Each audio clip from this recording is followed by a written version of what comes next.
वन्देऽहम् मङ्गलात्मानम् भास्वन्तम् वेदविग्रहम् याज्ञवल्क्यम् मुनिश्रेष्ठम् जिष्णुम् हरिहरप्रभम् जितेन्द्रियम् जितक्रोधम् सदा ध्यानपरायणम् आनन्दनिलयम् वन्दे योगानन्दमुनीश्वरम् प्रणम्याद्यम् दिनमणिम् योगीश्वरशिरोमणिम् सर्वज्ञम् याज्ञवल्क्यम् तच्छिष्यम् कात्यायनम् मुनिम् ॐ गणानाम् त्वा गणपादिज्ञे हवामहे प्रियाणाम् त्वा प्रियपादिज्ञे हवामहे निधीनाम् त्वा निधिपतिज्ञे हवामहे वसो मम ॐ श्रीमहागणपतये नमः। ॐ नमो भगवते रुद्राय। ॐ नमस्ते रुद्रमन्यवापुतोतगिषाभे नमः। बाहुभ्यामुतते नमः।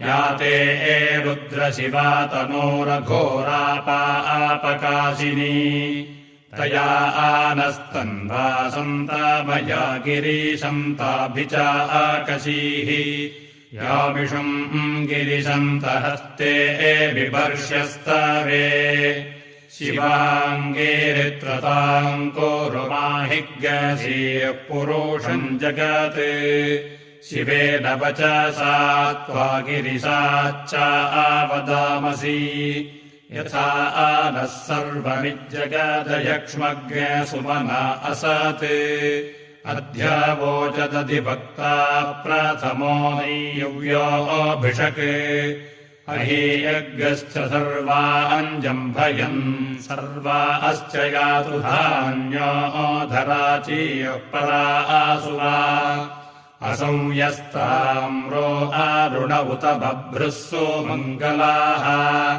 ये चैनज्ञे रुद्राभितो दिक्षुश्रिताः सहस्रसो वैशाज्ञे हेळायीमहे असंयो वसत्पाति नीलग्रीभो विलोहितः उतैनम् गोपाः दृश्यन्न दृश्यन्नुदहार्यस्य दृष्टो मृळयातिनः नमो अस्तु नीलग्रीवाय सहस्राक्षाय मीलुषे अथो ये अस्य सत्त्वा नो हन्तेभ्यो करन्नमाः प्रमुञ्च धन्वानस्त्वमुभयोराज्ञोर्ज्याम् याश्च ते हस्तगिषावः परात भागवोपपा विर्ध्यन्दनुःकपर्दिनो विशल्यो बाणावाम् उत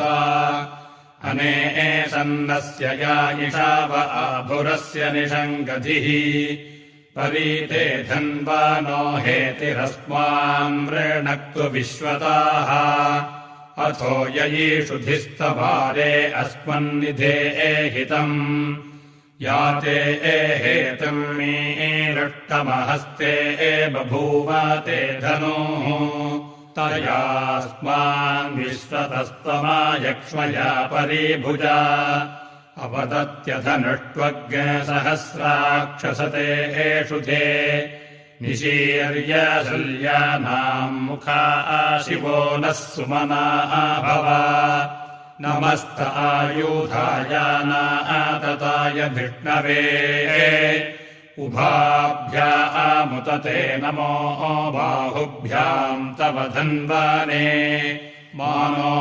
महान्तमुतमानो अर्भकम् मानमुक्षन्तमुतमानामुक्षितम् मानो अवधीर्पितरम् मोतमातरम् मानः प्रियास्तन्वो रुद्ररीरिषः मानस्तोकेतना ये मान आयुषि मानो गोषु मानो अश्वेषु रीरिषः मानो वीरान् रुद्रभामिनो आवधीर्हविष्मन्तः सधमित्वा हवामहे नमो हिरण्यबाहवे सेनान्ये दिशाम् च पतये नमो नमो वृक्षेभ्यो हरिकेशेभ्यः पशूनाम् पतये नमः नमः षट्पिञ्जराय त्विषीमते पथीनाम् पतये नमो नमो हरिकेशायोपवीतिने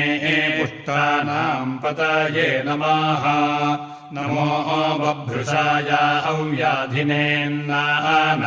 पतये नमो नमो भवस्य हेत्यै जगताम् पतये नमः नमो रुद्राय आततायिने क्षेत्राणाम् पतये नमो नमः सूताय हन्त्यैवनानाम् पतये नमः नमो रोहिताय स्थपतये वृक्षाणाम् पतये नमो नमो भुवन्तये वारिवस्कृताय औषधीनाम् पतये नमः नमो मन्त्रिणे वाणिजाय कक्षाणाम् पतये नमो नमः उच्चैर्घोषाय क्रन्दयते पत्तीनाम् पतये नमः नमः कृत्स्नायताय धावते सत्त्वानाम् पतये नमो नमः सहमानाय निर्व्याधिना व्याधिनीनाम् पतये नमः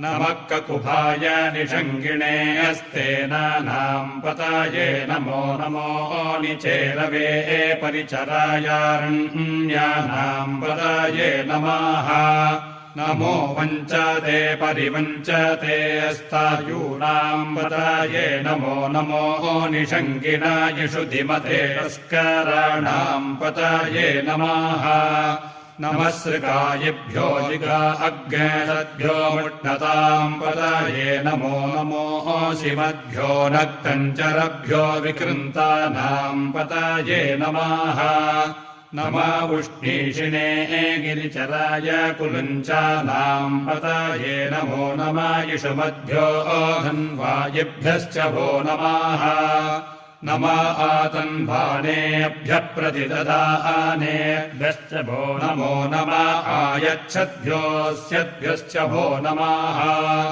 नमो विसृजद्भ्यो विद्यद्भ्यश्च भो नमो नमः स्वपद्भ्यो जाग्रभ्यश्च भो नमः नमः शयानेभ्य आसीनेभ्यश्च भो नमो नमस्तिष्ठद्भ्यो धावद्भ्यश्च भो नमः नमः सभाभ्यः सभापतिभ्यश्च भो नमो नमोऽश्वेभ्योऽश्वपतिभ्यश्च भो नमः नमः व्याधिनेभ्यो विविध्यन्तेभ्यश्च भो नमो नम उगणाभ्यस्तृग्भ्यश्च भो नमः नमो गणेभ्यो गणपतिभ्यश्च भो नमो नमो व्रातेभ्यो व्रातपतिभ्यश्च भो नमः नमो गृत्सेभ्यो गृत्सपतिभ्यश्च भो नमो नमो विरूपेभ्यो विश्वरूपेभ्यश्च भो नमः नमः सेनाभ्यः सेनानिभ्यश्च भो नमो नमो रथिभ्यो अरथेभ्यश्च भो नमः नमः क्षत्रिभ्यः सङ्ग्रहीतृभ्यश्च भो नमो नमो महद्भ्यो अर्भकेभ्यश्च भो नमः नमस्तक्षभ्योऽथकारेभ्यश्च भो नमो नमः कुलालेभ्यः कर्मारेभ्यश्च भो नमः नमो निषादेभ्यः पुञ्जिष्टेभ्यश्च भो नमो नमः स्वनिभ्यो मृगयुभ्यश्च भो नमः नमः स्वभ्यः स्वपतिभ्यश्च भो नमो नमो भवाय च रुद्राय च नमः सर्वाय च पशुपताये च नमो नीलग्रीवाय च शितिकण्ठाय च नमः कपर्दिने संयुक्तकेशाय च नमः सहस्राक्षाय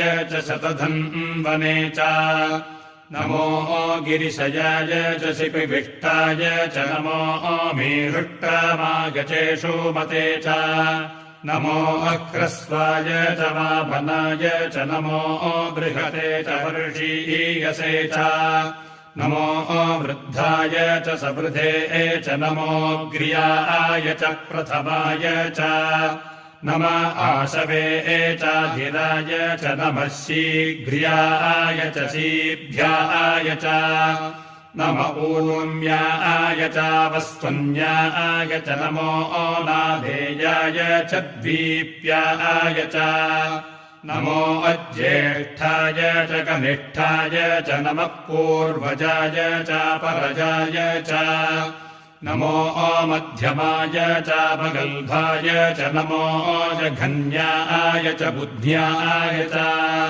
नमः सोऽभ्याय च प्रतिसर्याय च नमो याम्याय च क्षेम्याय च नमः श्लोक्याय च वसाम्याय च नमावुर्वर्याय च कल्याय च नमो वन्याय च कक्ष्याय च नमः श्रवाय च प्रतिश्रवाय च नम आसुषेणाय चासुरथाय च नमः शूराय चावभेदिने च नमो बिल्मिने च कवचिने च नमो बर्मिणे च वरूथिने च नमः श्रुताय च श्रुतसेनाय च नमो दुन्दुभ्याय च हनन्याय च नमो धृष्णवे च प्रमृषाय च नमो निषङ्गिणे चेषुधिमते च नमस्तीक्ष्णेषावे चायुधिने च नमः स्वायुधाय च सुधन्वाने च नमः श्रुत्याय च पत्याय च नमः काट्याय च नीप्याय च नमः कुल्याय च सरस्याय च नमो नाधेयाय च वैशन्ताय च नमः कूप्याय च भट्याय च नम ईध्याय च हप्याय च नमो मेघ्याय च विद्युत्याय च नमो वक्याय च वर्ष्याय च नमो वात्याय च रेष्म्याय च नमो वास्तव्याय च वास्तुपाय च नमः सोमाय च रुद्राय च नमस्ताम्राय च रुणाय च नमः शङ्गवे च पशुपताये च नमः उग्राय च भीमाय च नमो अग्रे वधाय च दूरे वधाय च नमो हन्त्रे च हनीयसे च नमो वृक्षेभ्यो हरिकेशेभ्यो नमस्ताराय नमः शम्भवे च मयो भवे च नमः शङ्कराय च मयस् தென்னாடுடைய சிவனே போற்றி, எந்நாட்டவர்க்கும் இறைவா போற்றி.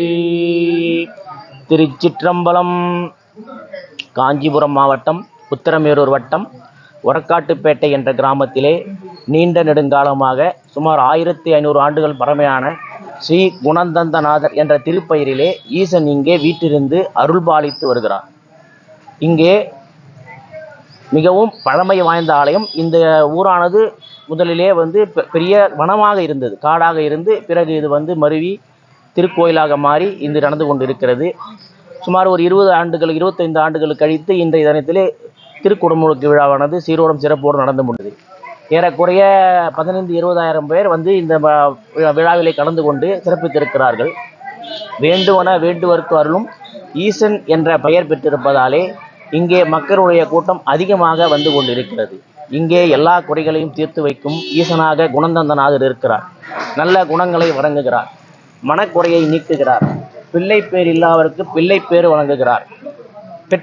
பெற்றோர்கள் சொற்களை கேளாத பிள்ளைகள் இங்கு வழிபாடு செய்யும் போது அவருடைய குணங்கள் மாறி அவர்கள் பெற்றோர் சொல் கேட்கின்ற பிள்ளைகளாக மாறுகிறார்கள். குழந்தை வரம் வேண்டி வரும் இங்கு தம்பதியருக்கு குழந்தை வரம் அருள்கிறார் இனந்த குணந்தந்தநாதர். இப்படி பல வகையான நல்ல அருள் வழங்குவதால் குணந்தந்தநாதர் இங்கே ஒரு பெரிய அளவிலே போற்றப்பட்டு கொண்டிருக்கிறார். சிறிய கிராமமாக இருப்பதால் நிறைய வெளியே யாருக்கும் தெரிவதில்லை. இங்கே வந்து கண்கூடாக அவருடைய அருளை பெற்றவர்கள் மீண்டும் மீண்டும் வருகிறார்கள். அவர்கள் வெளியிலே சொல்லி அதன் மூலமாக நிறைய பேர் இங்கே வந்து கொண்டு இருக்கிறார்கள். இந்த ஊரானது முன்னாடியில் பிரணேஸ்வரம் என்று அழைக்கப்பட்டது. பிரணேஸ்வரம் என்றால் ஒரு காடு. இந்த ஊர் காடாக இருந்தது. இந்த காட்டின் வழியாக வணிகர்கள் பக்கத்து ஊர்களுக்கு வியாபாரம் செய்ய செல்வார்கள். அப்பொழுது இங்கே கள்வர்கள் அவருடைய பொருட்களை பறித்து இங்கே அவர்களுக்கு பெரிய பிரச்சனையாக இருந்தது.